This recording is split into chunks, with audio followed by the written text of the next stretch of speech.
Mosaic India. എനിക്ക് medical ക്യാമ്പിനോട് പണ്ട് തൊട്ടേ എനിക്ക് അത്ര താല്പര്യമില്ല. WHO തന്നെ ഒരു ഡെഫിനേഷൻ ഉണ്ട്, no more medical camps, only awareness classes. സംഘടനയ്ക്ക് അവരുടെ മൈലേജിന് വേണ്ടിയായിരിക്കാം ഒരു ക്യാമ്പ് നടത്തി ആ സമയത്ത് വരുന്നതെല്ലാം മെഡിസിൻ. പക്ഷേ നമുക്കൊരു ഫോളോ അപ്പ് ഉണ്ട്. മെഡിസിൻ എന്ന് പറഞ്ഞാൽ നമുക്കൊരു രോഗിയായിട്ട് വന്ന് ആ രോഗി പിന്നെ എവിടെ പോകും. പക്ഷേ ഞാൻ ചെയ്യുന്നതിന് ഡ്യൂട്ടി ആയിട്ടോ അല്ല ഒരു സാമൂഹിക സേവനമായിട്ടോ അല്ല, അത് എനിക്ക് വേണ്ടി ചെയ്യുന്നതാണ്. ഞാൻ എൻജോയ് ചെയ്യുന്നുണ്ട്. കുറച്ച് മണ്ടന്മാരുള്ളതുകൊണ്ടാണ് സമൂഹം ഇങ്ങനെയും കുറച്ചെങ്കിലും ഇങ്ങനെ പോകുന്നത് എന്നാ എൻ്റെ വിശ്വാസം. രോഗിയുടെ ആയുസ് കൂട്ടുന്നതൊന്നും ഒരു ഡോക്ടറുടെ കടമയായിട്ട് ഞാൻ കൂട്ടുന്നില്ല. എത്രമാത്രം നമുക്ക് നോളജ് ഉണ്ടെങ്കിലും നമ്മളിപ്പോഴും വളരെ വളരെ ഇഗ്നറൻ്റാ ഈ അസുഖത്തെ ഇതിനെ പറ്റിയൊക്കെ. ആ ജീവൻ മശായി എന്നെ ഒത്തിരി സ്വാധീനിച്ചിട്ടുണ്ട്. നമസ്കാരം. മൊസൈക് ഇന്ത്യയുടെ മറ്റൊരു പുതിയ എപ്പിസോഡിലേക്ക് എല്ലാവർക്കും സ്വാഗതം. ക്ഷയരോഗ നിർമ്മാർജ്ജന യജ്ഞത്തിൽ നമ്മുടെ കൊച്ചു കേരളത്തിന് ദേശീയ തലത്തിൽ അഭിമാനാർഹമായ നേട്ടം നേടിക്കൊടുത്ത തിരുവല്ലയിലെ പൾമണോളജിസ്റ്റ് ഡോക്ടർ കുര്യൻ ഉമ്മനെ പരിചയപ്പെടുത്തുന്ന നമ്മുടെ കഴിഞ്ഞ എപ്പിസോഡ് നിങ്ങൾ കണ്ടിരിക്കുമല്ലോ. ആതുര സേവനം ജീവിതചര്യയാക്കി മാറ്റിയിട്ടുള്ള ഡോക്ടർമാരുടെ ജനറയിൽ ഇന്ന് അവശേഷിക്കുന്ന ഒരു ചെറിയ ശതമാനം പേരിൽ ഒരാളാണ് ഡോക്ടർ കുര്യൻ ഉമ്മൻ. അദ്ദേഹത്തിൻ്റെ ഈ സേവന മനോഭാവത്തിലേക്ക് വെളിച്ചം വീശുന്നതാണ് മൊസൈക് ഇന്ത്യയുടെ ഈ എപ്പിസോഡ്. നമസ്കാരം ഡോക്ടർ. നമസ്കാരം ഡോക്ടർ. ഒരുപാട് കമ്മ്യൂണിറ്റി സർവീസിൽ താല്പര്യമുള്ള ഒരാളായിട്ടാണ് ഞാൻ മനസ്സിലാക്കിയിട്ടുണ്ട്. മുതിർന്ന രോഗികളെയൊക്കെ വീടുകളിൽ പോയി സന്ദർശിച്ച് അവരെ ഒരു കംഫർട്ട് സോണിലേക്ക് കൊണ്ടുവരാൻ ശ്രമം നടത്തുന്നതായിട്ടൊക്കെ കണ്ടിട്ടുണ്ട്. ഹസ്ബൻഡും വൈഫും കൂടെ ആണ് പോകുന്നതെന്നാണ് അറിയുന്നത്. പണ്ട് മുതലേ ഇങ്ങനെ ഒരു രീതി ഉണ്ടായിരുന്നു ഡോക്ടർ? ഞാൻ 80 പാസ്സായത്. എൻ്റെ വീട് കോഴഞ്ചേരിലാണ്. ഞാൻ താമസിക്കുന്ന തിരുവല്ലയിലുമാണ്. ഇടയ്ക്കിടയ്ക്ക് ഞാൻ വീട്ടിൽ ചെല്ലും. വീട്ടിൽ ചെല്ലുമ്പോൾ വീട്ടിൽ പേഷ്യൻ്റ് കാണും. അന്ന് എൻ്റെ അമ്മയുണ്ട്, അപ്പച്ചനുണ്ട്. ഇതിൽ തന്നെ വീട്ടിലെ എൻ്റെ പേരൻസ് അപ്പച്ചനും അമ്മയും ഒക്കെ ഒത്തിരി സഹായിച്ചിട്ടുണ്ട്. അവരുടെ താല്പര്യം അമ്മയാണ്.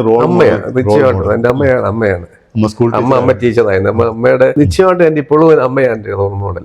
അമ്മ എന്നെ കാണിച്ചു തന്ന ഒത്തിരി വഴികളുണ്ട്. ഇങ്ങനെ ചെയ്യണം. ഇൻഡയറക്ട്ലി ഒക്കെ എന്നെ ഒത്തിരി മോട്ടിവേറ്റ് ചെയ്തിട്ടുണ്ട്. 94 മുതൽ ഞാൻ കോഴഞ്ചേരിയിലുണ്ട്. ദിവസവും ഞാൻ കോഴഞ്ചേരി പോകുന്നു. ഞാൻ കോഴഞ്ചേരി ഹോസ്പിറ്റലിൽ പോകുന്നതിന് മുമ്പ് വീട്ടിലൊരു ഒപ്പിയുണ്ട്. വീട്ടിൽ ഒപ്പി എന്ന് പറഞ്ഞാൽ ഈ ഒപ്പി അന്ന് തൊട്ടേ ഉണ്ട്. ഈ പരിചയക്കാരൊക്കെ വരും. ഹോസ്പിറ്റലിൽ വന്ന് ക്യൂ നിൽക്കണ്ടായല്ലോ എന്ന് വെച്ചാൽ അവർ വീട്ടിൽ വന്നുള്ള ചികിത്സകളുണ്ട്. അത് കഴിഞ്ഞ് ഹോസ്പിറ്റലിൽ പോയപ്പോഴും ഹോസ്പിറ്റലിലും ഉണ്ട്. ഞാൻ TB സെന്ററിലാണെങ്കിലും അവിടെ എന്നെ കാണാൻ വരുന്ന എല്ലാ അസുഖക്കാരും വരും. അവിടെ ജില്ലാ ആശുപത്രി വരും. ഒരുപാട് അസുഖങ്ങളുണ്ടായിരുന്നു. അവിടെ വരും ഗവൺമെന്റ് ഹോസ്പിറ്റലിൽ. അപ്പൊ എന്ത് അസുഖം വന്നാലും എന്റെ റെസ്പോൺസിബിലിറ്റി അല്ലാതെ മറ്റു അസുഖങ്ങൾ മറ്റു ഡോക്ടർമാരെ കൊണ്ട് കാണിക്കുക.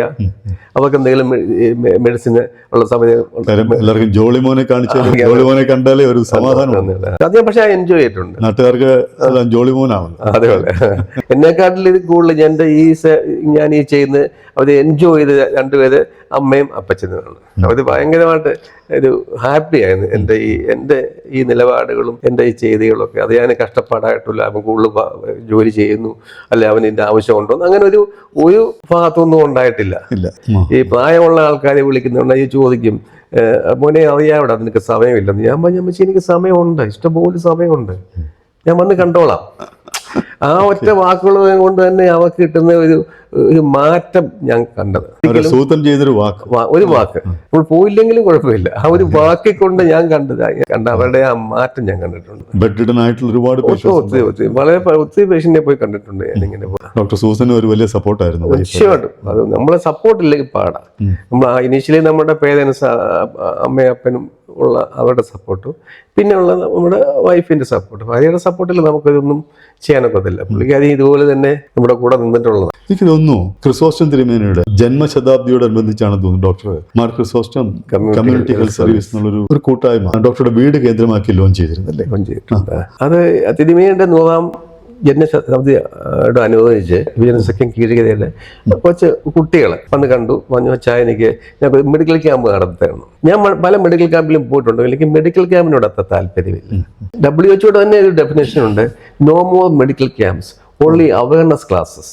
അപ്പം മെഡിക്കൽ ക്യാമ്പ് എന്ന് പറഞ്ഞാൽ അറിയാമല്ലോ, ഒരു ക്യാമ്പ് നടത്തുന്നു, എന്തെങ്കിലും മെഡിസിൻ കൊടുത്തു വിടുന്നു, അതിന് ഫോളോ അപ്പ് ഇല്ല.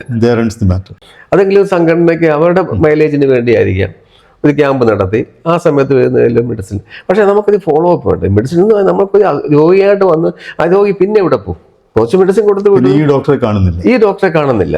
അപ്പം ഞാൻ അവരോട് പറഞ്ഞു ഞാൻ വില്ലിങ്ങ നടത്താം, പക്ഷേ നമുക്കിൻ്റെ ഫോളോ അപ്പ് ക്യാമ്പുകൾ നടത്തണം. നിങ്ങൾ വില്ലിങ് ആണോ? അതൊക്കെ ഞാൻ എല്ലാ സഹായം ചെയ്തു തരാം. അങ്ങനെയാണ് യുവജനസഖ്യം കീഴുകര അതിന് എല്ലാ ഇനീഷ്യേറ്റീവ് എടുത്തു. ഞാൻ അതിൻ്റെ ഫുൾ സപ്പോർട്ട് കൊടുത്തു. അപ്പോൾ പിന്നെ ഒരു വെന്യൂ വേണം, അല്ലെങ്കിൽ ഞാൻ എൻ്റെ വീടായിക്കോട്ടെ. അപ്പം പിന്നെ ആ വീട് കംപ്ലീറ്റ്ലി നമുക്ക് ഇതിനു വേണ്ടി തന്നെ ഞങ്ങൾ തുറന്നു കൊടുത്ത് ഞാൻ ചെല്ലുന്ന ദിവസങ്ങളിലൊക്കെ ഒപ്പിയുണ്ട്. പിന്നെ ഞങ്ങൾ എല്ലാ മാസവും 2ാം ഞായറാഴ്ച ഒരു വലിയ വിപുലമായിട്ടുള്ള മെഡിക്കൽ ക്യാമ്പുകൾ, അത് നമ്മൾ ഓരോ തീം വെച്ചാണ്. ഇപ്പം ഞാനൊരു പൾമണോളജിസ്റ്റ് ആയതുകൊണ്ട് ഞാൻ എല്ലാ മെഡിക്കൽ ക്യാമ്പിലും ഈ PFT ഒക്കെ ചെയ്ത് കൊടുക്കും. ലങ് ഫംഗ്ഷൻ ടെസ്റ്റ് എല്ലാം ഫ്രീ ആണ്. എല്ലാം ഫ്രീ, അതെല്ലാം ഫ്രീ. നമുക്ക് കമ്പനിക്കാർ സഹായിച്ചിട്ടുണ്ട്. നമ്മൾ ചില ക്യാമ്പിൽ നമ്മൾ ഡയബറ്റീസ് മാത്രമായിരിക്കും, ബ്ലഡ് ഷുഗർ നോക്കുക, HbA1c നോക്കുക. അതിന് നമുക്ക് ഉള്ള മെഡിസിൻസൊക്കെ അർഹതപ്പെട്ട രോഗികൾക്ക് നമ്മൾ മെഡിസിൻ ഫ്രീ ആയിട്ട് കൊടുക്കുമായിരുന്നു. പിന്നെ ഹൈപ്പർ ടെൻഷൻ ക്യാമ്പ്, BP നോക്കുന്ന ക്യാമ്പ്, അങ്ങനെയുള്ള ക്യാമ്പുകൾ, തൈറോയ്ഡ് ഫംഗ്ഷൻ ടെസ്റ്റ് ചെയ്യുന്ന ക്യാമ്പ്, അതുപോലെ നമ്മൾ കൊളസ്ട്രോൾ ചെയ്യുന്ന ക്യാമ്പ്, അങ്ങനെ ഓരോ ക്യാമ്പും തീം വെച്ച് നമ്മൾ ചെയ്ത് കൊടുത്തിട്ടുണ്ട്. എല്ലാ മാസവും നമ്മൾ ചെയ്ത് കൊടുക്കുക. അത് നല്ല ഭംഗിയായിട്ട് പോകുന്നു. ക്രിസ്തോഫൻ തിരുമേനിയെ എല്ലാ ക്യാമ്പിന് മുമ്പായിട്ട് ഞങ്ങൾ പോയി കണ്ട് ഇത് ബ്രീഫ് ചെയ്ത് അദ്ദേഹം ക്യാമ്പിൽ വന്നിട്ടില്ല. അദ്ദേഹം ക്യാമ്പ് വന്നിട്ടില്ല. പുള്ളിക്ക് നടക്കാൻ, പുള്ളിക്ക് എൻ്റെ വീട് അല്പം ഇത് സ്റ്റെപ്പ് കയറണം. അപ്പം പുള്ളിക്ക് വരാൻ ആഗ്രഹം പറഞ്ഞെങ്കിലും അത് ഞങ്ങൾ നിരുത്സാഹപ്പെടുത്തി. അത് നമ്മളൊരു അദ്ദേഹത്തെ ഇവിടെ കൊണ്ടുവരുന്ന ഒരു പബ്ലിസിറ്റിക്ക് വേണ്ടിയാണെന്നുള്ളതാണെന്ന് തോന്നുന്നില്ല. അദ്ദേഹത്തിന്റെ പേരിലാണെങ്കിലും പക്ഷെ അദ്ദേഹം എല്ലാ ക്യാമ്പും മോണിറ്റർ ചെയ്യുമായിരുന്നു. എന്തോ ഞങ്ങൾ എല്ലാ പ്രാവശ്യവും ഇത് കഴിഞ്ഞിട്ട് അദ്ദേഹത്തെ പോയി കാണുകയും പുള്ളി സന്തോഷത്തോടു കൂടി എല്ലാം കേട്ടുകൊണ്ടിരിക്കുകയും ചെയ്യുമായിരുന്നു. ഫ്രീ മെഡിക്കൽ ക്യാമ്പ് നമ്മൾ മെഡിസിൻ കൊടുക്കാനും ഒന്ന് സാധിച്ചിട്ടുണ്ട്. എനിക്ക് തോന്നുന്നു ക്യാമ്പ് എന്ന് പറയാൻ പറ്റില്ല, ഒരു കൺസൾട്ടേഷൻ എന്ന് പറയാം. കൺസൾട്ടേഷൻ ക്യാമ്പുകളല്ല, കൺസൾട്ടേഷൻ പീരിയോഡിക് എല്ലാം ഇല്ല. നമുക്കതിന് ഈ നമ്മളെ ഈ ക്യാമ്പിൽ വരുന്ന ആൾക്കാരെ ഞാൻ എല്ലാ തിങ്കളാഴ്ചയും കാണുമായിരുന്നു.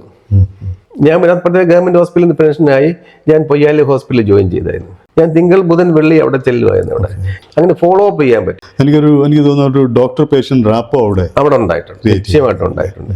അതുകൊണ്ട് എനിക്കും അതിൻ്റെ ഉള്ള മാനസിക ടെൻഷൻ ഉണ്ടായിട്ടുണ്ട്. കാര്യം നമ്മളെ കൂടുതൽ ഡിപ്പെൻഡ് ചെയ്യുമ്പോൾ നമ്മൾ കൂടുതൽ കൺസേൺഡ് ആയിരിക്കും. നമ്മൾ ചെയ്യുന്നത് ശരിയാണോ, റെസ്പോൺസിബിലിറ്റി കൂടി. അപ്പം നമ്മൾ ഈ പേഷ്യന്റിനെ കറക്റ്റ് സമയത്ത് റെഫർ ചെയ്യണമല്ലോ. അപ്പം അതിൽ നമ്മൾ ഡിപ്പെൻഡ് എവിടെ പോകണം, എവിടെ കൊണ്ടുപോകണം. അപ്പം അതിൽ ഞാൻ എലിപ്പം ഡയലമല്ല, ഇന്ന ഡോക്ടറെ കാണിക്കുമ്പോൾ അത് ശരിയല്ലല്ലോ. ഞാൻ അതിലൊക്കെ ഇച്ചിരി പ്രയാസങ്ങൾ ഉണ്ടായിട്ടുണ്ട്. എങ്കിലും എന്നെ ഫുള്ളി ഡിപ്പെൻഡൻ്റ് ആണെന്നുകൊണ്ട് നമ്മുടെ റെസ്പോൺസിബിലിറ്റി കൂടുക. കറക്റ്റ് സമയത്ത് കറക്റ്റ് ആളുടെ അടുത്ത് നമ്മൾ വിടണം. വിട്ടാൽ മാത്രം പോയാൽ നമുക്ക് അവരുടെ സാമ്പത്തിക നില കൂടെ നോക്കണ്ടേ. നമ്മൾ വിടുന്ന സ്ഥലത്ത് അവർക്ക് അഫോർഡബിൾ അല്ലെങ്കിൽ അതിലൊരു പ്രയാസങ്ങൾ നമുക്ക് ഉണ്ടാകും. പക്ഷെ എന്നെ സപ്പോർട്ട് ഇവിടെ ഈ യുവജനസഖ്യം എഴുതിയ സ്റ്റുഡൻസിന്റെ അതുപോലെ പബ്ലിക്കിന്റെ, ഇത് ക്രിസ്ത്യൻ ആൾക്കാരുടെ മാത്രമല്ല, ഇത് ഇവിടുത്തെ പബ്ലിക്, എൻ്റെ അയൽവക്കക്കാരായാലും കൊള്ളാം, അതെല്ലാം അവരൊക്കെയാണ് വീട് തുറന്നിടുന്നതും ഇതൊക്കെ അറേഞ്ച് ചെയ്യുന്നതും. ഇപ്പം തന്നെ എന്നെ മെയിനായിട്ട് നടക്കുന്ന ഒരു ജയകുമാറാണ് അറമളയുള്ള. പുള്ളി എല്ലാ തിങ്കളാഴ്ച ദിവസവും ജയകുമാർ വീട്ടിൽ വരും. അദ്ദേഹമാണ് ഇതിന്റെ മെഡിസിൻ എടുത്തു കൊടുക്കുന്നതും എല്ലാം അറേഞ്ച് ചെയ്യുന്നതൊക്കെ ഡോക്ടർ മിസ്റ്റർ ജയകുമാറാണ്. അപ്പം സമൂഹത്തിന്റെ എല്ലാ ആൾക്കാരും ഇതിന് ഇൻവോൾവ് ആണ്. ഇപ്പം ഞാൻ എല്ലാ തിങ്കളാഴ്ചയുമാണ് നടത്തുന്നത്. OP പോലെ ഞാൻ പൊയ്യാലി പോകുന്ന ദിവസം 7:30 to 9:30 ഞാൻ വീട്ടിൽ കാണും. ഇപ്പോഴും എനിക്ക് കുറച്ച് മെഡിസിൻ കൊടുക്കാൻ പറ്റുന്നുണ്ട്, നല്ല അഡ്വൈസ് ചെയ്യാൻ പറ്റുന്നുണ്ട്. അങ്ങനെ ആ ക്യാമ്പെന്ന് പറയാനൊക്കത്തില്ല, ഒരു കൂട്ടായ്മ രോഗികളുടെ മാത്രമല്ല, നാട്ടുകാരുടെ ഒരു കൂട്ടായ്മ. ഇവിടെ ജസ്റ്റ് ചിലപ്പോൾ BP എടുക്കാൻ മാത്രമായിരിക്കും, അല്ലെങ്കിൽ അതിപ്പോൾ റിസൾട്ട് കാണിക്കാൻ വേണ്ടിയായിരിക്കും. അങ്ങനെയുള്ളൊരു ഞാൻ അതിനെ അങ്ങനെ കാണുന്നത്. അവർക്ക് വിശ്വാസമുള്ള അവരുടെ ഒരു സഹോദരനെ അല്ലെങ്കിൽ ഒരു മകനെ കാണിക്കുക എന്നുള്ളതാണ് അവരുടെ. അപ്പൊ എവിടെ പോകണമെങ്കിലും മോനെ ഇവിടെ കൊണ്ടുപോകട്ടെ, ഒരു ഒപ്പീനിയൻ. ഇപ്പോഴും അത് വിളിച്ചു ചോദിക്കും രാത്രിയിലൊക്കെ, അച്ഛാ ഇത് ഇന്ന ആര് കിടന്നാലും ഹോസ്പിറ്റലിൽ കിടന്നാലും എന്നെ വിളിച്ചു ചോദിക്കും. ഇപ്പൊ തിരുവല്ലയിൽ എവിടെയെങ്കിലും പേഷ്യന്റ് കിടപ്പുണ്ടെങ്കിൽ എന്നെ വിളിച്ച് പറഞ്ഞിരിക്കും, എനിക്ക് പോയി എനിക്ക് കാണണം എനിക്ക് ഇവര്. പക്ഷെ ഞാൻ ചെയ്യുന്ന ഡ്യൂട്ടി ആയിട്ടോ അല്ല ഒരു സാമൂഹിക സേവനമായിട്ടോ അല്ല, അത് എനിക്ക് വേണ്ടി ചെയ്യുന്നതാണ്. ഞാൻ എൻജോയ് ചെയ്യുന്നുണ്ട്. സമയമില്ലായ്മ എനിക്കില്ല. എനിക്ക് തോന്നുന്നു 24 മണിക്കൂർ കുറവാണെന്ന് തോന്നുന്നില്ലേ ഒരു ദിവസത്തെ. എന്റെ ഒരു കൺസെപ്റ്റാണ്. നമ്മളെ ഒരാളെ വിളിക്കുമ്പോൾ എനിക്ക് തീരെ സമയമില്ല. അസോസിയേഷന്റെ വർക്കിലൊക്കെ വളരെ ആക്റ്റീവ്ലി ഇൻവോൾവ്. എല്ലാ അസോസിയേഷനും ഉണ്ട്, എസ്പെഷ്യലി പൾമണോളജിയുമായിട്ട് ബന്ധപ്പെട്ട അസോസിയേഷൻ ഇപ്പോഴും. അസോസിയേഷൻ ഓഫ് ചെസ്റ്റ് ഫിസിഷ്യൻസിന്റെ നാഷണൽ പ്രസിഡന്റ് ആയിരുന്നു. നാഷണൽ പ്രസിഡന്റ് ഇപ്പോഴും ഉണ്ട്, ഇപ്പോഴും ആക്റ്റീവായിട്ട് പോകുന്നുണ്ട്.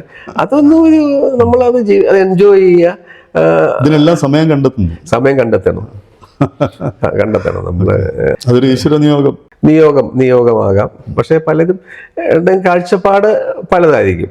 ചിലത് നമ്മളത് മണ്ടനായിട്ട് കൂട്ടും, ഇവന് പണിയൊന്നുമില്ല, ഇവന് മണ്ടനല്ല, നമുക്ക് സ്വയം മണ്ടനല്ലെന്നൊരു ബോധ്യം. അതാണ് നിശ്ചയമായിട്ടും ഞാൻ മണ്ടനല്ല ഒന്നുമല്ല. പിന്നെ പക്ഷെ മനസ്സിലാക്കണം, ഈ കുറച്ച് മണ്ടന്മാരുള്ളതുകൊണ്ടാണ് ഈ സമൂഹം ഇങ്ങനെയും കുറച്ചെങ്കിലും ഇങ്ങനെ പോകുന്നത് എന്നാ എന്റെ വിശ്വാസം. അതെ അതെ, ശരിയാണ്. സെൽഫ്ലെസ് ആയിട്ടുള്ള സർവീസ് നടത്തുന്ന ഡോക്ടേഴ്സിന്റെ ആ എണ്ണം കുറഞ്ഞു വരികയാണ് പണ്ടത്തെ വെച്ച് നോക്കുമ്പോഴേ. നമ്മളെ ആ ഗ്രാഫ് കാണുന്നത് അങ്ങനെയാണ്. ഇപ്പൊ എല്ലാം മെഷീൻ ഓറിയന്റഡ് ആണ് അല്ലേ. പിന്നെ അവർക്ക് സമയമില്ല, അവർക്ക് കറക്റ്റ് സമയം വരുന്നു, അവരുടെ ഡ്യൂട്ടി പോലെയാണ്. ഇതൊരു സർവീസ് ആണല്ലോ അല്ലേ ഡോക്ടർക്ക് എന്ത് പറയുന്നത്? നിശ്ചയമാണ്. പക്ഷെ അത് നമ്മളെ എങ്ങനെ ട്രെയിൻ ചെയ്യുന്നു, നമ്മളെ എങ്ങനെ പഠിപ്പിക്കുന്നു, നമ്മളെ എങ്ങനെ മോൾഡ് ചെയ്യുന്നു, അത് ഞങ്ങളെ പഠിപ്പിച്ചതും നയിച്ചതും ഞങ്ങളെ മോൾഡ് ചെയ്തതും പഴയ ജനറേഷൻസാണ്. ആ ജനറേഷൻസിന്റെ ഒത്തിരി നന്മകളൊക്കെ ഞങ്ങളിൽ ഉണ്ട്. ഇപ്പോൾ ഇല്ലെന്നല്ല ഞാൻ പറയുന്നത്. ഇപ്പം മോഡേണൈസേഷൻ വന്നു. ഒരു രോഗി വന്നാൽ ഇപ്പോഴും ടച്ച് ചെയ്യേണ്ട പോലും കാര്യമില്ല.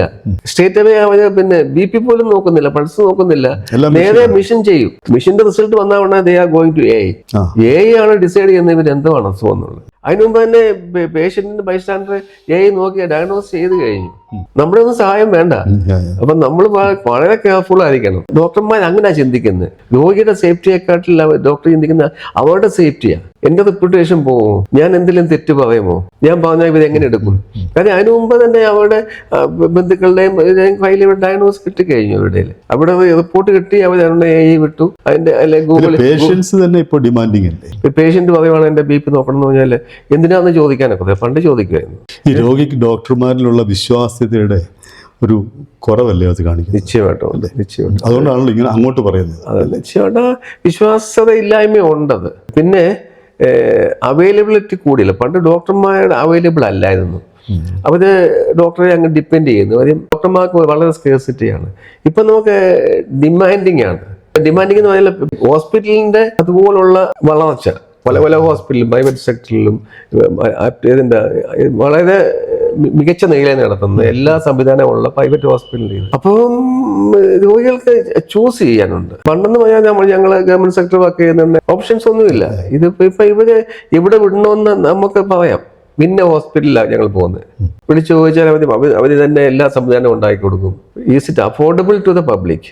അഫോർഡബിലിറ്റി അല്ലേ ഏറ്റവും വലിയ കാര്യം. നമ്മുടെ ബേസിക് എയിം എന്തുവാണ്? അസുഖം കണ്ടുപിടിച്ച് ചികിത്സിക്കുക എന്നുള്ളതാണ്. അല്ലെ രോഗിക്ക് ആയുസ് കൊടുക്കാനൊന്നും ആരെ കൊണ്ടും സാധിക്കത്തില്ല. നമ്മുടെ കയ്യിലല്ല. അപ്പൊ നമ്മള് രോഗിയുടെ അസുഖം കണ്ടുപിടിക്കാൻ ശ്രമിക്കുക, അതിന് ചികിത്സിക്കുക, ആപ്റ്റ് ചികിത്സിക്കുക മാത്രമേ ഉള്ളൂ ഇത് ഡോക്ടറുടെ കടമ. രോഗിയുടെ ആയുസ് കൂട്ടുന്നത് ഒന്നും ഒരു ഡോക്ടറുടെ കടമയായിട്ട് ഞാൻ കൂട്ടുന്നില്ല. അത് തന്നെയുള്ളൂ. അതല്ല, നമുക്ക് ഒരിക്കലും നമ്മളെ രോഗിയുടെ വേദനകളൊക്കെ ഒന്ന് മാറ്റി അവൻ്റെ പ്രയാസങ്ങളൊക്കെ ഒന്ന് മാറ്റി കൊടുക്കുക, അല്ലെങ്കിൽ ഞാൻ കംപ്ലീറ്റ് സുഖമാക്കി കൊടുത്തോളാം, എനിക്ക് അസുഖമൊക്കെ മനസ്സിലായി, അങ്ങനൊന്നും ചിന്തിക്കുന്നത് തന്നെ തെറ്റാണത്. എത്രമാത്രം നമുക്ക് നോളജ് ഉണ്ടെങ്കിലും നമ്മളിപ്പോഴും വളരെ വളരെ ഇഗ്നറന്റാ ഈ അസുഖത്തെ ഇതിനെ പറ്റിയൊക്കെ. ഡെഫിനറ്റ്ലി അതിൽ വിശ്വസിക്കുന്നവരെയാണ്. ഈ ഡോക്ടറെ ഏറ്റവും സ്വാധീനിച്ച പുസ്തകങ്ങൾ ഏതാണ്? ഞാൻ പുസ്തകം വായിക്കുന്ന ആളാണ്, എസ്പെഷ്യലി മലയാളം പുസ്തകങ്ങളൊക്കെ വായിക്കാറുണ്ട്. എന്നെ ഏറ്റവും ആകർഷിച്ച ഒരു ബുക്ക് ഉണ്ടെന്ന് പറഞ്ഞാൽ ആരോഗ്യ നികേതനമാണ്. താരാശങ്കർ ബാനർജിയുടെ ബംഗാളി നോവലാണ്. ഞാൻ പലപ്പോഴും വായിച്ചിട്ടുണ്ട്. എൻ്റെ ജീവൻ മശായി, ആ ജീവൻ മശായി എന്നെ ഒത്തിരി സ്വാധീനിച്ചിട്ടുണ്ട്. നമുക്കൊരു ജീവൻ മശായി ആകാനൊക്കത്തില്ല. അദ്ദേഹം പൾസ് നോക്കി അസുഖം കണ്ടുപിടിക്കുക, പൾസ് നോക്കി ജീവിതത്തിന്റെ ദൈർഘ്യം കണ്ടുപിടിക്കുക. അങ്ങനെ ഞാൻ എല്ലാ ബുക്കും വായിക്കാറുണ്ട്. അല്ലെങ്കിലും എന്നെ ഏറ്റവും എന്നെ സ്വാധീനിച്ചത് ബുക്ക് നമ്മുടെ ആരോഗ്യനികേതനമാണ്. ജീവൻ മശായി തന്നെയാണ് എന്നെ ഏറ്റവും ആകർഷിച്ച ഒരു കഥാപാത്രം. പിന്നെ എന്നെ വളരെ ആകർഷിച്ച ബുക്കുകളെന്ന് പറഞ്ഞാൽ എൻ്റെ അധ്യാപകൻ തന്നെയായ ഡോക്ടർ രാജശേഖരൻ നായർ. പുള്ളി ഇന്ത്യയിലെ തന്നെ ഏറ്റവും ടോപ്പ് ന്യൂറോളജിസ്റ്റ് ആണ്. ആദ്യത്തെ ന്യൂറോളജിസ്റ്റുകളുടെ കൂട്ടത്തിൽപ്പെട്ടാണ് രാജശേഖരൻ സാർ. ഇപ്പൊ രാജശേഖരൻ സാറിന്റെ ബുക്ക് ഞാൻ എവിടെ കണ്ടാലും മേടിക്കും. സാറെന്ന് പറഞ്ഞാൽ ശിവനാട് കുഞ്ഞമ്പിള്ളയുടെ മകനാണ്. അത് ആക്ച്വലി മെഡിക്കൽ ബുക്ക് തന്നെയാണ്, ന്യൂറോളജിക്കൽ ബുക്ക് തന്നെയാണ്. ആക്ച്വലി ന്യൂറോളജി പഠിക്കുന്ന എല്ലാവരും ഇത് വായിക്കണമെന്നാണ് എൻ്റെ ഒരു അപേക്ഷ. എല്ലാവരും ഒന്ന് വായിക്കണം. പുള്ളി ന്യൂറോളജി സൈക്കോളജിയെ എങ്ങനെ പുള്ളി ഇന്റർപ്രറ്റ് ചെയ്യാം, കേസുകൾ പുള്ളി അത് ഡിസ്കസ് ചെയ്തിട്ടുണ്ട്. Especially neuro psychiatry. കുറച്ച് സിനിമ ഒക്കെ അങ്ങനെയുള്ള നമ്മൾ താളവട്ടം അങ്ങനെയൊക്കെ ഉള്ള അത് താളവട്ടത്തിലെ ഓരോ കഥാപാത്രത്തെ എടുത്ത് അതെങ്ങനെ അത് പുള്ളി വിശകലനം ചെയ്ത് ഞാൻ കണ്ടിട്ടുണ്ട്. ഇപ്പൊ ന്യൂറോ സൈക്കാട്രിയുടെ ഒരു ഭയങ്കര ഉപജ്ഞാതാവാണ് പുള്ളി. പണ്ടത്തെ കാലത്ത് സ്കാൻ ഒന്നുമില്ല അദ്ദേഹത്തിന്റെ കാലത്ത്. പേഷ്യന്റിന്റെ ഹിസ്റ്ററി എടുത്തിട്ട് ഫിസിക്കൽ എക്സാമിനേഷൻ ചെയ്ത് ബ്രെയിനിന്റെ ഏത് ഭാഗത്താണ് ഈ അസുഖം എന്ന് കണ്ടുപിടിക്കുന്നത്. അപ്പം ഞാൻ പറഞ്ഞ ബുക്കിന്റെ കാര്യത്തിൽ പറഞ്ഞോട്ടെ, എനിക്ക് എന്നെ സ്വാധീനിച്ച ചില ബുക്കുകളിൽ ഒന്ന് അച്യുതൻ സാറിന്റെയാണ്. സാറിന്റെ എനിക്ക് തോന്നുന്നു സാറിന്റെ വായിച്ചപ്പോഴാണ് സാറിന്റെ ഒരു മാനസിക ഗുരു എന്ന് പറഞ്ഞാല് ജീവൻ മശായിരുന്നു. അത് വായിച്ചപ്പോ എനിക്ക് മനസ്സിലായി. അപ്പൊ ഞാനും തെറ്റിയില്ലല്ലോ എന്ന് എനിക്ക് തോന്നി. ഡോക്ടർ ഏറ്റവും കൂടുതൽ സ്വാധീനിച്ച വ്യക്തികൾ ആരൊക്കെയാണ്? എന്നെ കൂടുതൽ പഠിപ്പിച്ച ഒരു വ്യക്തിയാണ് ഡോക്ടർ പി ജോസഫ് സാറ്, പിന്നെ doctor Joy Philip sir, doctor Mathew Roy sir, Trivandrum medical college പഠിപ്പിച്ച വ്യക്തിയാണ്. ഇതിനെ പറ്റി പറയുമ്പോൾ എനിക്ക് രാജസാദൻ സാറിന്റെ ഒരു വാക്ക് എനിക്ക് കോട്ട് ചെയ്യാതിരിക്കാൻ ഒക്കത്തില്ല. സാറിന്റെ ബുക്കിൽ സാർ പറഞ്ഞിട്ടുണ്ട്, ഞാൻ പല കോളേജ് പഠിപ്പിച്ചിട്ടുണ്ട്, പക്ഷെ എന്നെ ട്രിവാൻഡ്രം മെഡിക്കൽ കോളേജ് പഠിപ്പിച്ച അധ്യാപകരുടെ 7000 വരാൻ ഒരു അധ്യാപകനെയും ഞാൻ കണ്ടിട്ടില്ല. അപ്പൊ അത് വായിച്ചപ്പോൾ ഞാൻ ഇത് ഇത്രമാത്രം ഭാഗ്യം ചെയ്ത വ്യക്തിയാണല്ലോ. അദ്ദേഹം പറഞ്ഞ ഈ വ്യക്തികളുടെ കീഴിൽ എന്റെ ബാലപാഠങ്ങൾ പഠിക്കാൻ എനിക്ക് സാധിച്ചു എന്നുള്ളതാണ്. പി ജോസഫ് സാറിന്റെയും മാത്യു റോയ് സാറിന്റെയും ഡോക്ടർ ജോയ് ബിൽ സാറിന്റെയും വീണ്ടും ഒത്തിരി ഉണ്ട്. ഞാനിപ്പോ ഇത് പറയാൻ ഒത്തിരി ഉണ്ടാവും. ഇവരെ പോലുള്ള അധ്യാപകരുടെ കീഴിൽ പഠിക്കാൻ സാധിച്ചതും അവിടെ എന്തെങ്കിലും ഒരു നല്ല വശങ്ങൾ എനിക്ക് ഉൾക്കൊള്ളാൻ സാധിച്ചിട്ടോ അത് വലിയ ഭാഗ്യമായിട്ട് ഞാൻ അത് കൂട്ടുന്നു. അന്നും ഈ പ്രൈവറ്റ് പ്രാക്ടീസൊക്കെ ഉണ്ട് ഡോക്ടർമാർക്ക്, പക്ഷെ അവിടെ പ്രൈവറ്റ് പ്രാക്ടീസും ടീച്ചിങ്ങും ഹോസ്പിറ്റലിലുള്ള പേഷ്യന്റുമായിട്ടുള്ള ഇതും അവരൊരിക്കലും ഇത് മിക്സപ്പ് ചെയ്യത്തില്ല. അത് സെപ്പറേറ്റ് ആണ്. പക്ഷെ അവിടെ ബേസിക് എന്ന് പറഞ്ഞാൽ ടീച്ചിങ് ആണ്. എല്ലാ കാര്യത്തിലും ടീച്ചിങ് എന്ന് പറഞ്ഞാൽ വെറും നമ്മുടെ പുതിയൊരു തലമുറയെ വാർത്തെടുക്കുക എന്നുള്ളത്. അവന് നമ്മൾ എങ്ങനെ ബിഹേവ് ചെയ്യുന്നു, അല്ല ഞാൻ വലിയ മിടുക്കനായിട്ട് അവന് വലിയ ഡയഗ്നോസ് ചെയ്യുന്നൊന്നുമല്ല അവരൊന്ന് കൂട്ടുന്നത്. നിങ്ങൾ ബേസിക് കാര്യങ്ങൾ പഠിക്കുക, അല്ലാതെ നമുക്ക് ചിന്തിക്കാൻ വയ്യാതെ വലിയ ഡയഗ്നോസ് ചെയ്യുന്നൊന്നും അവർക്ക് താല്പര്യമില്ല. പേഷ്യൻറ്റിനോട് എങ്ങനെ ഡീൽ ചെയ്യുന്നു, അവനെ എങ്ങനെ കരുതുന്നു, അതൊക്കെയാണ് അവരുടെ കാര്യം. അല്ലാതെ നീ ബുക്കും എല്ലാം വായിച്ച് ചോദിക്കുന്നതിനെല്ലാം ആൻസർ ഒറ്റ അതൊന്നും നോട്ട് കൺസേൺ. അത് നമുക്ക് എങ്ങനെ എക്സ്പ്ലെയിൻ ചെയ്യാനൊക്കത്തില്ല, നമ്മളെ എങ്ങനെ വിലയിരുത്തുന്നു എന്നുള്ളത്. ഇന്നത്തെ കാലത്ത് അവരാ ഞങ്ങളെ പഠിപ്പിക്കുന്നതും എക്സാം എഴുതുന്നതും യൂണിവേഴ്സിറ്റിയിലേക്ക് എക്സാമിനേഷനും അവർ തന്നെയാണ്.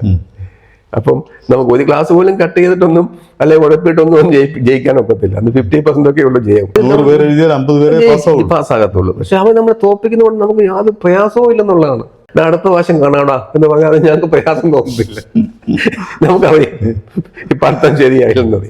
കോട്ടയം മെഡിക്കൽ കോളേജിലെ പൾമണോളജി ഹെഡായിരുന്ന ഡോക്ടർ പി സുകുമാരനും ഡോക്ടറും ചേർന്ന് പൾമണോളജി ചികിത്സാ രംഗത്ത് ഒരുപാട് സഹകരണം നടക്കുന്നതായിട്ട് കണ്ടിട്ടുണ്ട്. അതെന്താണ്? സുകുമാരൻ സാർ കാലിക്കറ്റ് മെഡിക്കൽ കോളേജിലാണ് പഠിച്ചത്. പക്ഷേ പുള്ളി ഈ കോട്ടയം മെഡിക്കൽ ഇവിടെ വന്നിട്ട് വളരെ വളരെ നാളുകളായി. അതുപോലെ സാറുമായിട്ട് വളരെ അടുത്ത ബന്ധം സ്ഥാപിക്കുന്ന ആളാണ്. ഇപ്പൊ ഞങ്ങളാണ് ഈ കോട്ടയം റെസ്പിറേറ്ററി സൊസൈറ്റി എന്ന് പറഞ്ഞൊരു സൊസൈറ്റി ഉണ്ടാക്കി. സാറ് ഇപ്പൊ അതിന്റെ പ്രസിഡന്റും ഞാൻ സെക്രട്ടറിയുമാണ്. എനിക്ക് തോന്നുന്നു സെൻട്രൽ ട്രാവൻകൂറിലെ ആദ്യത്തെ പൾമണോളജിസ്റ്റ് ആണ് P Sukumaran sir.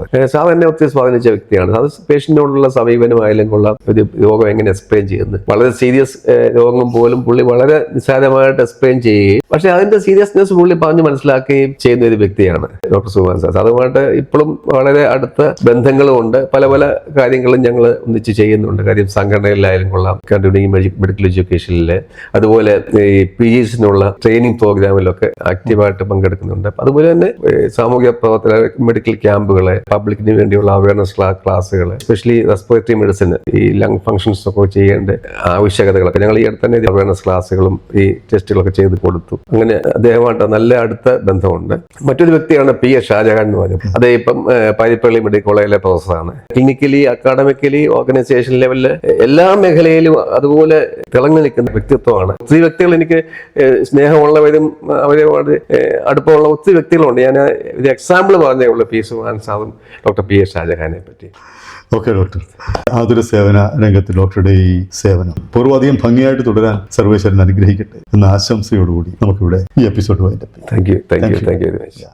Macni Kind. Optimistic. Zestful. Awesome. Inspirational and courageous.